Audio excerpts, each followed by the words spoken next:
जो मैंने देखा वो सपना नहीं हो सकता था।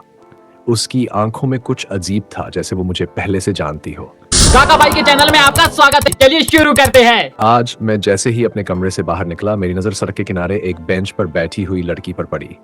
उसका चेहरा उदास था, जैसे वह किसी बड़ी परेशानी में हो। मैं उसके पास गया और धीरे से पूछा, क्या हुआ? वह थोड़ी देर चुप रही, फिर बोली, मेरे घर वालों ने मुझे घर से निकाल दिया और मेरे पास अब पैसे भी नहीं है। मैंने उसे ढांढस बंधाते हुए कहा, टेंशन मत लो, मैं काका हूं, सब ठीक हो जाएगा। उसकी बात सुनकर मुझे बहुत बुरा लगा। मैंने उसे कुछ पैसे दिए और कहा, आप खाना खा लो, मैं अभी कहीं जा रहा हूं, शाम को यहीं मिलते हैं। शाम को जब मैं वापस आया, वह वहीं मेरा इंतजार कर रही थी। हमने फिर बात की। उसकी आंखों में अब भी डर था। उसने धीरे से पूछा, मैं आज रात कहाँ जाऊं?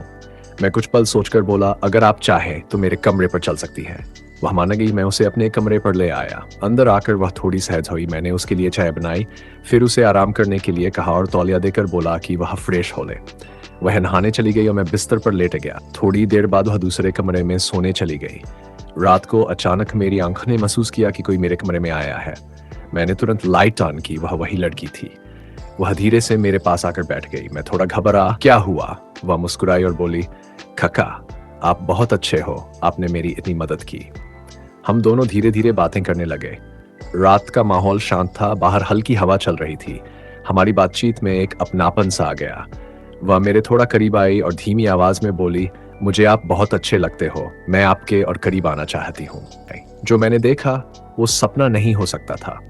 आ, उसकी आंखों में कुछ अजीब था, जैसे वो मुझे पहले से जानती हो।